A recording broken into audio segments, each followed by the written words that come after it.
స్థానిక సమరానికి రంగం సిద్ధమంటూ ఈ లోకల్ బాడీ ఎలక్షన్ కోసం ఇలా దిశ వచ్చింది.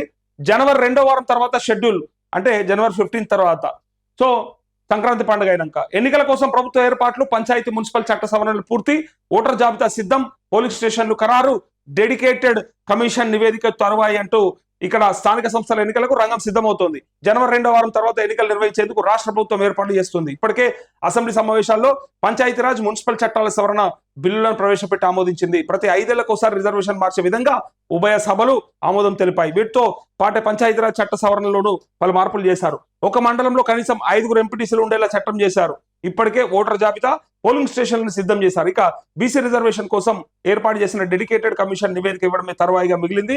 అది ఇవ్వగానే ఎన్నికల ప్రక్రియ షురూ కానట్టు తెలుస్తోందంటూ ఇక్కడ స్థానిక సమరానికి రంగం సిద్ధం అని చెప్పి ఇది కూడా ఊహాజనితమే. ఎందుకంటే రిజర్వేషన్ల ప్రక్రియ ఇంకా పూర్తిగాలే. అది డీటెయిల్స్ ఇచ్చిన తర్వాత దాని తర్వాత మాత్రమే నోటిఫికేషన్ ఇచ్చే అవకాశం ఉంది. దీనికి ఇంకో 4 రోజులు అవతలనే పడుతుంది తప్ప యువతల పడే పరిస్థితి కాదు. మంచి అవతల పడతా ఉన్నాయి. ఇదంతా ఈజీగా చేసే పని కాదు. ఇప్పటికే సంవత్సరం దాటిపోయింది. కేంద్రం నుంచి నిధులు కూడా వచ్చి బంద్ అయ్యాయి. ఎందుకంటే స్పెషల్ ఆఫీసర్ల పరిపాలనలో కేంద్రం నిధులు కూడా రావు 6 నెలలు దాటితే. అదే పరిస్థితి జరిగింది.